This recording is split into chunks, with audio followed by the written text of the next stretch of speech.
Amados ouvintes do Instituto Plínio Corrêa de Oliveira, em nosso capítulo anterior, nós paramos quando citamos o comentário do jovem estudante universitário Joseph Bross, que dizia que naquele ano de 1794, maio, junho, julho, um silêncio de morte invadia tudo e a todos em Paris. Nós podemos dizer em toda a França. Imaginemos como era a psicologia naqueles dias do francês, acostumados a uma vida de muita cortesia. A cortesia se tornou uma das marcas da civilização francesa. Muita bonomia, um respeito mútuo muito grande. Agora, há 5 anos, era a desconfiança, a fuga e o sangue.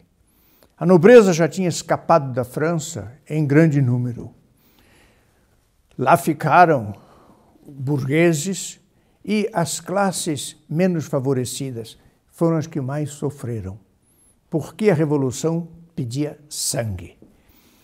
Ora, ainda hoje na França, neste ano de 2021, a presença do grande rei São Luís, como aquele que distribuía a justiça, ainda é notável. São Luís é respeitadíssimo pelos escritores, que contra ele nada tem. Era um rei que uma vez por ano servia os pobres descalço em uma mesa paga por ele para que os pobres se sentissem amparados pela coroa. São Luís, penitente, homem de oração e homem da cruzada. São Luís marcou inteiramente os séculos que vieram depois dele até hoje. Isso dizem os livros. São Luís é inatacável. São Luís distribuía a justiça. Ele era a imagem do juiz, é a imagem do juiz por excelência. No Palácio de Justiça, em Paris, há ainda uma cena mostrando São Luís sob o carvalho de Vincennes, onde ele julgava os casos. Ali vinham as pessoas em querela, em disputas, para ser julgados por ele. E notável pela sua santidade e pela justiça das suas sentenças, de suas decisões. São Luís ainda estava muito presente na França nessa época. E quando falta justiça, aumenta a saudade daquele que a considerou como um dos elementos da santidade do reino. Os mosteiros vazios, tantos sacerdotes e freiras guilhotinados, ou tinham escapado, tinham fugido, tinham ido para a Itália, para a Inglaterra, para onde podiam. Paris estava envolvida naquele silêncio. A quem recorrer? Não havia mais o rei, não havia relações, das relações antigas, todas estavam desfeitas, porque um novo poder, um poder revolucionário, tomara conta da França. E os franceses suspiravam pela normalidade, pela lei, pelo bom senso cristão que tinha desaparecido. Não havia mais misericórdia nem cordura entre o povo entre os franceses. Eles deploravam os políticos agitadores, interesseiros, desumanos como Danton, Robespierre, e a lista é imensa dos nomes daqueles que governavam aterrorizando. Isso era o oposto do espírito francês. 5 anos de sangue repugnavam o mais íntimo da alma dos franceses, mas eles, secretamente, opondo-se ao governo, não ousavam falar, não ousavam se manifestar, não se opunham a Robespierre. Desaparecidos os líderes naturais, os nobres, mas o clero que aconselhava, os velhos monges bondosos, a caridade desapareceu, o número de conventos em que acolhiam os pobres, estão consagrados nos livros de história, e os prédios estão lá ainda, mostrando como eram tratados os pobres naquele tempo.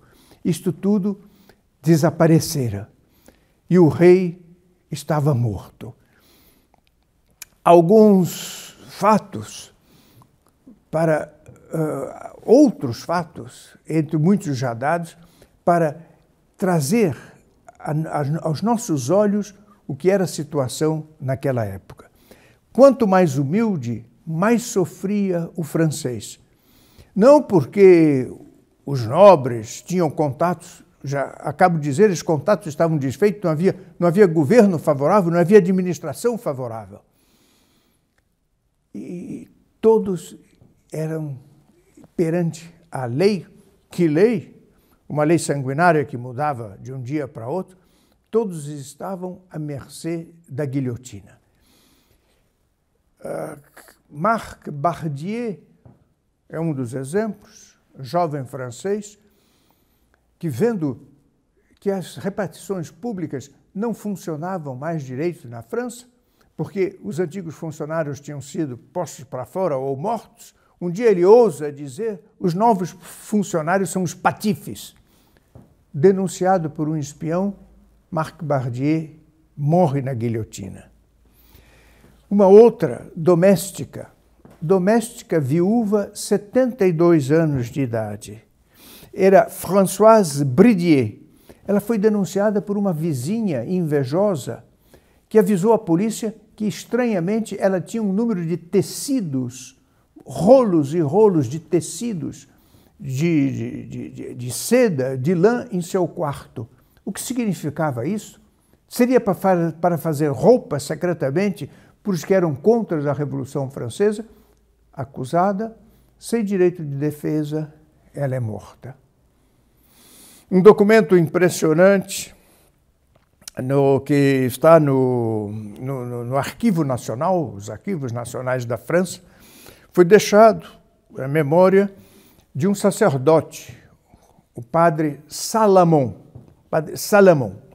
Ele conta a história, o que se passou com uma velha que o servia na sua paróquia.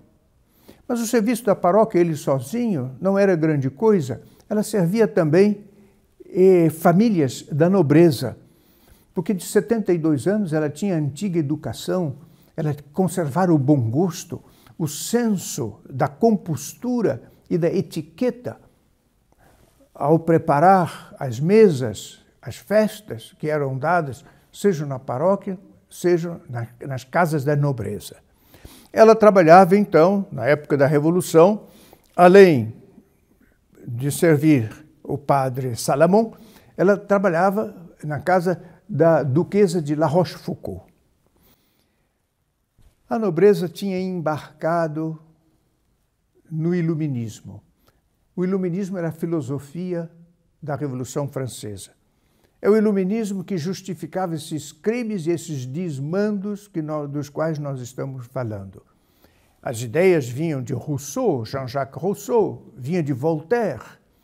E como era bonito, era elegante, não crer em Deus, não crer na igreja, velharia.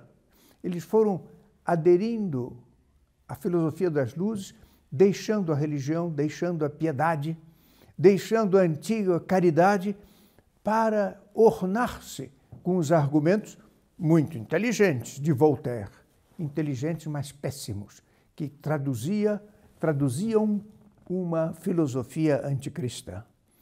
Acontece que Blanchet, a velha criada, foi presa e na prisão ela encontra com a sua patroa, a duquesa de La Rochefoucauld. E a patroa, já tomada por essa filosofia, um dia pergunta a ela: cidadã Blanchet, então, tu vais morrer conosco? Eles sabiam que da prisão eles iam para a guilhotina.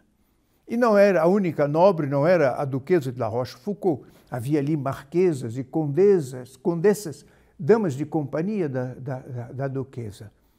Blanchet que com a sua antiga educação tinha visto a loucura feita pela nobreza aderindo às novas ideias, e que novas ideias, novas adesões que abriram o campo para a penetração dessa filosofia a fundo na sociedade francesa, dada a influência da nobreza, Blanchet responde para a duquesa: sim, senhora, morrerei pela causa que vós abandonastes. Sempre fui aristocrata. Ora, ela não era aristocrata, Blanchet, era uma empregada, mas ela queria dizer: eu sempre fui pela aristocracia, pelos antigos senhores da França. E vós vos tornastes amigas dos revolucionários. Morreremos juntas. Revolucionários, sim, naquela época, hoje assassinos. Adeptos da nova filosofia, vós fostes, diz Blanchet para a duquesa de La Rochefoucauld. E aqueles que vos convenceram que essa filosofia era correta, hoje são vossos assassinos. É o padre Salomão que deixa essa narração muito interessante, mostrando como a revolução sacrificava os próprios auxiliares, aqueles que aderiram a ela na primeira hora. Não interessava conservar esses velhos amigos, porque não existia a amizade. Continuava o grande terror, continuavam as condenações. Robespierre adoeceu. E quando Robespierre deixou de comparecer às sessões da Convenção Nacional, muitos nas ruas, sem comentar, sem ousar dizer uma palavra, tinham a face mais alegre, mais aliviada, porque o sanguinário estava de cama. Se eles eram notados mais alegres, eram acusados à polícia e assim condenados. As expressões faciais causavam a condenação. Eu termino com outro caso. É um outro sacerdote, é o padre Carrichon, que deixou esta narração também nos arquivos históricos franceses, também sobre a nobreza. É sobre a grande família de Noailles. Noailles é uma família que existe até hoje. Naquela época tinha o Marechal de Noailles, tinha morrido recentemente, e sua esposa, já idosa, em francês se diz a Marechal de Noailles, estava em prisão domiciliar. As prisões estavam cheias, não havia lugar para todo mundo. Elas eram presas em casa, esperando a hora de serem transferidas para as prisões reais e de onde seguiriam para a guilhotina. Elas sabiam que estavam condenadas. Era a Marechal, já idosa, com uma nora e uma filha. A nora de 55 anos, a filha de 36 anos, em prisão domiciliar, até que são transferidas para a prisão de Luxemburgo. E na prisão de Luxemburgo aguardam o, por assim dizer, julgamento e a guilhotina. Ora, elas conheciam o padre Carrichon. E antes de serem transferidas para a prisão de Luxemburgo, elas chamam o padre Carrichon e exigem dele a promessa de que, quando elas fossem guilhotinadas, ele estaria no caminho entre a prisão e a guilhotina para dar a elas a absolvição final antes da morte. Eram, portanto, católicas praticantes. Acreditavam inteiramente na religião. O padre Carrichon disse que sim, que ele estava de acordo. E assim foi passando o tempo, até que um dia, um dos empregados da Marechal bate à porta da paróquia do padre Carrichon. Era uma paróquia, não era uma igreja, era disfarçado. Ele estava disfarçado em leigo. Ele celebrava missa em uma casa ou noutra, ouvindo confissões, porque era perseguido ferozmente pela polícia. E ele não queria morrer para continuar dando assistência aos católicos. Um empregado graduado da família tinha sido tutor das crianças, pálido. O tutor disse: padre, elas foram condenadas e amanhã será a execução. Elas pedem que o senhor esteja no caminho por onde elas passarão na carroça, naquela carreta destinada inicialmente a transportar animais, para dar a absolvição. E o padre disse: lá eu vou, com risco de vida dele. Ele foi disfarçado, mas assim foi. Bem, nesse dia muitas mulheres estavam sendo levadas para a guilhotina. Não era apenas a Maréchale de Noailles e a sua nora e a sua filha. Elas saem, está lá ainda hoje, do subterrâneo da conciergerie, da prisão da conciergerie, com os cabelos cortados, e sobem nas carroças. Eram 5 carroças dessa vez, 8 pessoas em cada carroça. Portanto, 40 pessoas seriam guilhotinadas nesse dia.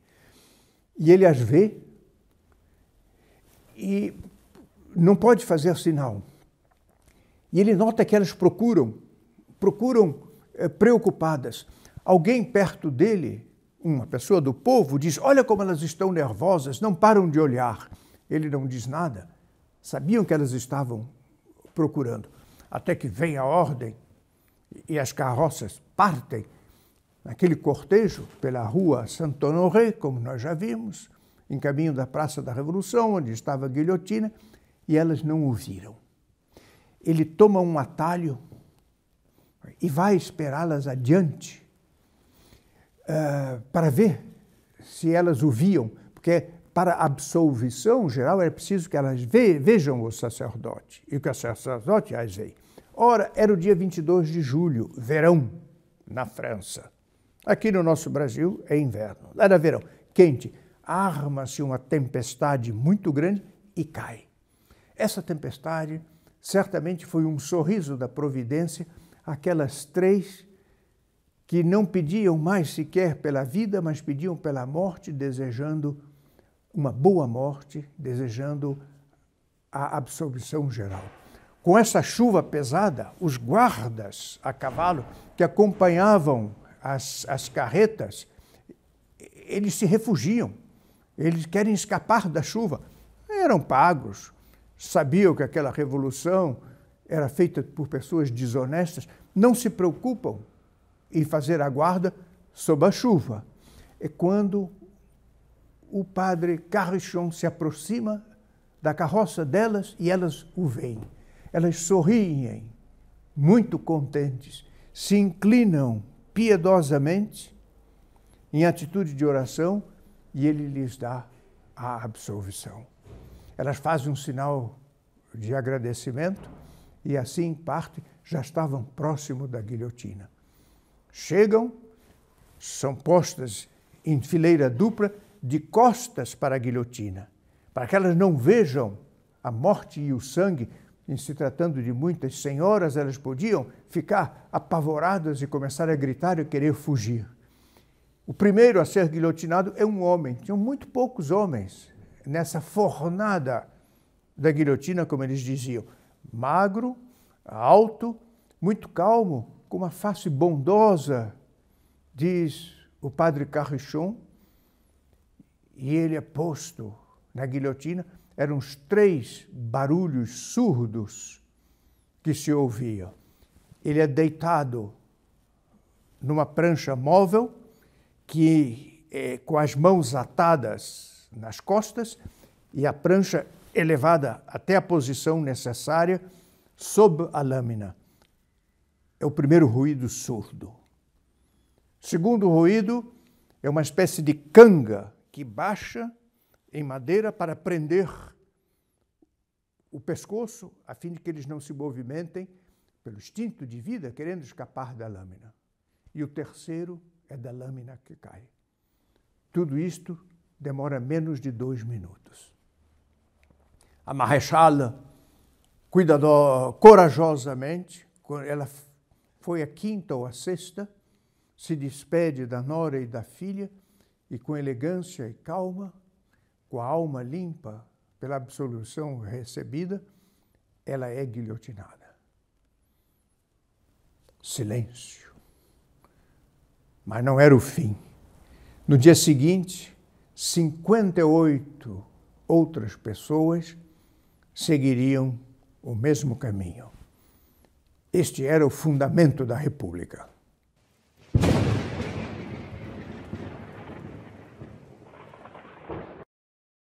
Chegamos ao final deste vídeo e eu gostaria de lhe convidar, se você ainda não é inscrito, para que se inscreva neste canal.